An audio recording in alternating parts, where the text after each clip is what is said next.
So hello guys, welcome back to my channel. तो आज के इस वीडियो में हम लोग LNMU part third political science honours का पेपर 6 का क्वेश्चन पेपर का रिव्यू करने वाले हैं जो 2023 के एग्जाम में पूछा गया है। और इसमें से क्वेश्चंस आपको किसी 5 क्वेश्चन का आंसर देना होता है। Answer any 5 question in which question number 1 is compulsory.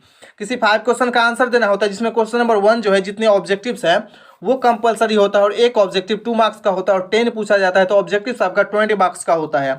तो चलिए देख लेते हैं। तो सबसे पहला नंबर क्वेश्चन पूछा गया है, who wrote the book theoretical aspects of international politics, अंतर्राष्ट्रीय राजनीति के सैद्धांतिक पक्ष नामक पुस्तक किसने लिखा। तो इसका राइट आंसर हो जाएगा ऑप्शन नंबर 4। इसका राइट आंसर हो जाएगा महेंद्र कुमार।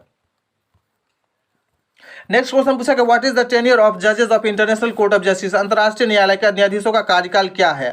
तो इसका आंसर हो जाएगा ऑप्शन नंबर 3। इसका राइट आंसर हो जाएगा 9 ईयर्स ओल्ड, 9 वर्ष का।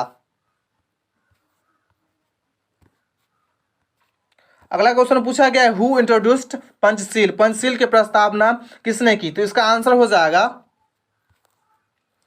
Option number 4। इसका राइट आंसर हो जाएगा ऑप्शन नंबर 4, नेहरू।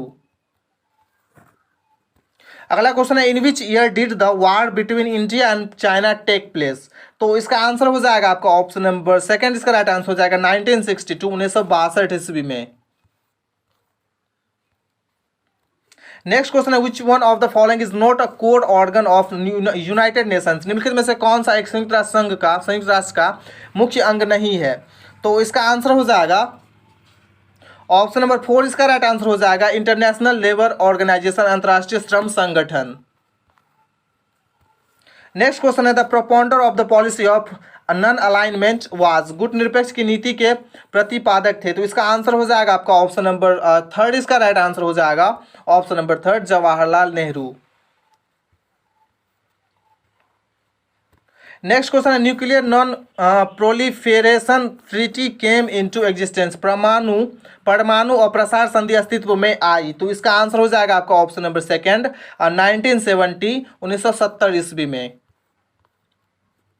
अगला क्वेश्चन पूछा कि Indian foreign policy is based, भारतीय विदेश नीति आधारित है।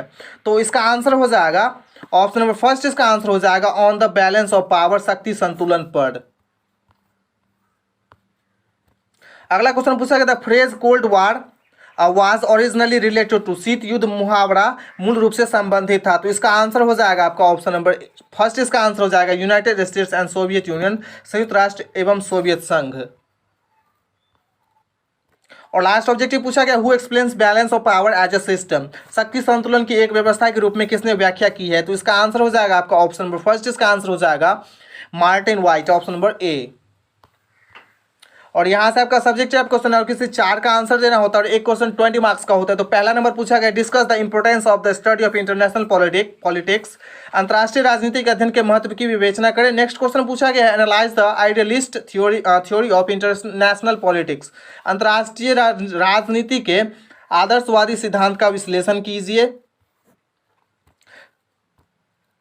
अगला क्वेश्चन पूछा गया, describe the main organs of United Nations, संयुक्त राष्ट्र के प्रमुख अंगों का वर्णन करें। नेक्स्ट क्वेश्चन है, define balance of power, examine its fundamental postulates, शक्ति संतुलन की परिभाषा दे, इसके मूलभूत आधार तत्वों का परीक्षण करें। नेक्स्ट क्वेश्चन है, describe the causes of emergence of third war in the world politics, विश्व राजनीति में तीसरी दुनिया के उदय के कारणों का वर्णन करें।